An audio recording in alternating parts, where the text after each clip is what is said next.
નમસ્કાર દર્શક મિત્રો, પાટવી ગુજરાતી ન્યૂઝમાં આપ સૌનું હાર્દિક સ્વાગત છે। અતુલ ફાઉન્ડેશન દ્વારા મોરિયાણા સરકારી પ્રાથમિક શાળામાં નોટબુક અને શૈક્ષણિક કીટનું વિતરણ કરવામાં આવ્યું હતું।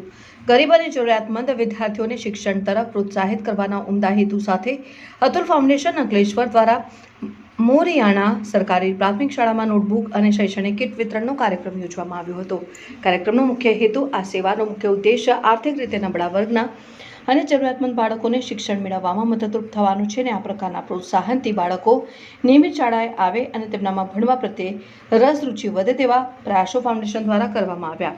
સલીમભાઈ કડીવાલાનો પ્રેરણાદાયી સંદેશો પ્રસંગે ઉપસ્થિત અગ્રણી શ્રી સલીમભાઈ કડીવાલાએ બાળકોને ઉત્સાહ વધારતા જણાવ્યું હતું કે બાળકો ખૂબ ભણો, આગળ વધો અને મહેનત કરીને તમારું ઉજ્જવળ ભવિષ્ય બનાવો। શાળા પરિવારે વ્યક્ત કર્યો આભાર। કાર્યક્રમના અંતે મોરિયાણા સરકારી પ્રાથમિક શાળાના આચાર્યશ્રી તેમજ સમગ્ર શૈક્ષણિક સ્ટાફ દ્વારા અતુલ ફાઉન્ડેશન અને સલીમભાઈ કડીવાલાની આ સરાહનીય કામગીરીને બિરદાવવામાં આવી હતી અને સંસ્થાનો હૃદયપૂર્વક આભાર વ્યક્ત કર્યો હતો।